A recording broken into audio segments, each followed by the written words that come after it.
Hi, boys and girls. I am going to be reading you one of my favorite stories, The Boxcar Children, and it's by Gertrude Chandler Warner. And she is someone who worked and actually went to school and lived in Putnam, which is the town I live in, and it is also very close to Killingly. So some of you have probably been up here to Putnam, obviously. Gertrude wrote this book.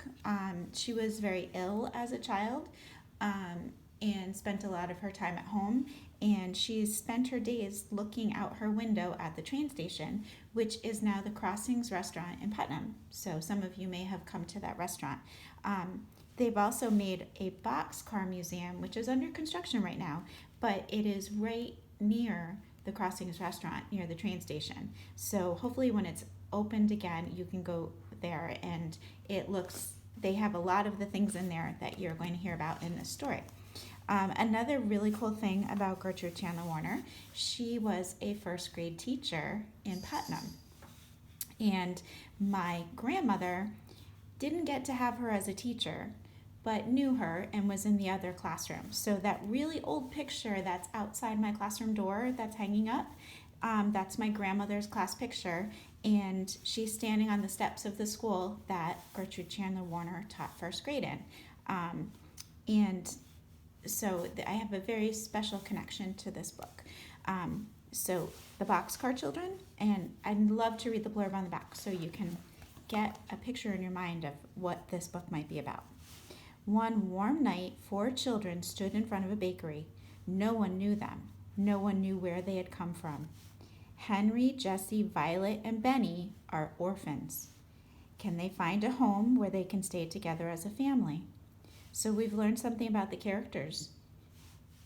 Henry, Jesse, Violet, and Benny are orphans. I wonder if they're a family. Orphan means, it's an old term, but it means somebody who doesn't have a mom or dad. So we're going to find out why they don't have a home and if they will get a home. All right, you ready to read chapter 1?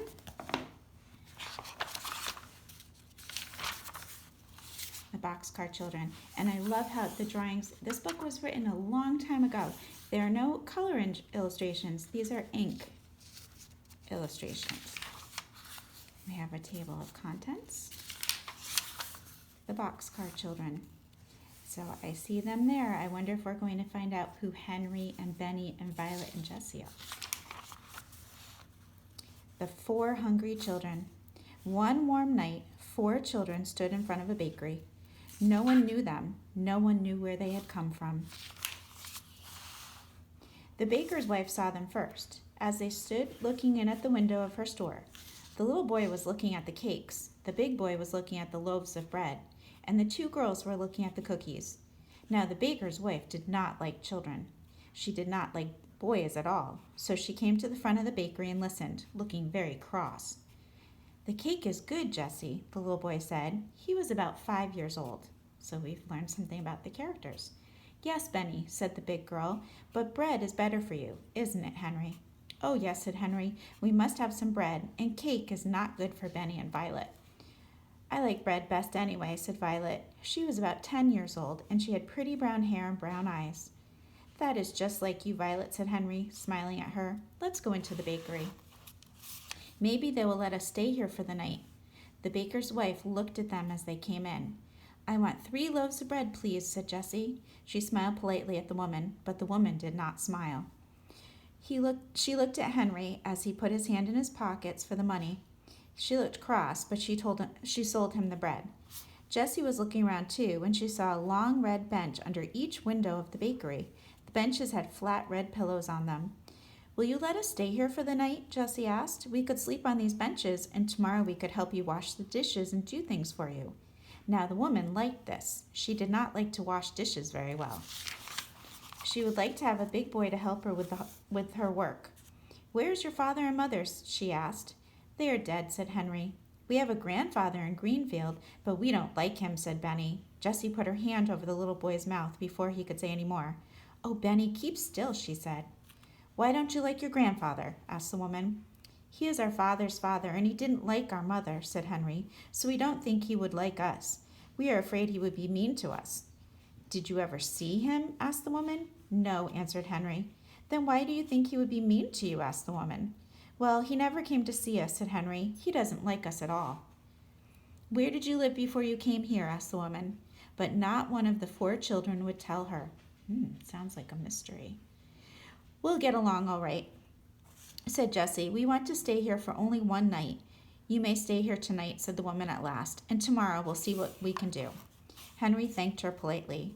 "We are all pretty tired and hungry," he said. The children sat down on the floor. Henry cut one of the loaves of bread into 4 pieces with his knife, and the children began to eat. "Delicious," said Henry. "Well, I never," said the woman. She went into the next room and shut the door. "I'm glad she is gone," remarked Benny, eating. "She doesn't like us." "Shh, Benny," said Jessie. "She is good to let us sleep here." After supper, the children lay down on their red benches, and Violet and Benny soon went to sleep. But Jessie and Henry could hear the woman talking to the baker. She said, "I'll keep the 3 older children. They can help me. But the little boy must go to the children's home. He is too little. I can't take care of him." The baker answered, "Very well. Tomorrow I'll take the little boy to the children's home. We'll keep the others for a while, but we must make them tell us who their grandfather is." Jessie and Henry waited until the baker and his wife had gone to bed. Then they sat up in the dark. "Oh, Henry," whispered Jessie, "let's run away from here." "Yes, indeed," said Henry. "We'll never let Benny go to a children's home. Never, never. We must be far away by morning, or they'll find us. But we must not leave any of our things here." Jessie sat still, thinking. "Our clothes and a cake of soap and towels are in the big laundry bag," she said. "Violet has her little work bag, and we have 2 loaves of bread left. Have you your knife and the money?" "Yes," said Henry. "I have almost $4. "You must carry Benny," said Jessie. "He will cry if we wake him up, and I'll wake Violet. But I'll wake up Violet." "Shh, Violet, come. We are going to run away again.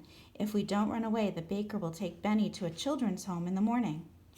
The little girl woke up at once. She sat up and rolled off the bench. She did not make any noise. "What shall I do?" she whispered softly. "Carry this," said Jessie. She gave her the work bag. Jessie put the 2 loaves of bread into the laundry bag, and then she looked around the room. "All right," she said to Henry. "Take Benny now." Henry took Benny in his arms and carried him to the door of the bakery. Jessie took the laundry bag and opened the door very softly. All the children went out quietly. They did not say a word. Jessie shut the door, and they all listened. Everything was very quiet. So the 4 children went down the street. All right, so boys and girls, we've learned some things about the characters. We've learned about Jessie and Henry and Benny and Violet. We've also learned that their parents aren't alive anymore. And we've learned that if they stay there, that Benny might have to go to a children's home, which is kind of, if they used to call them an orphanage. If you didn't have parents, they would take you somewhere to have someone take care of you. So they all want to stay together as a family. So Wednesday, you'll hear the next chapter. All right? Have a good day of learning.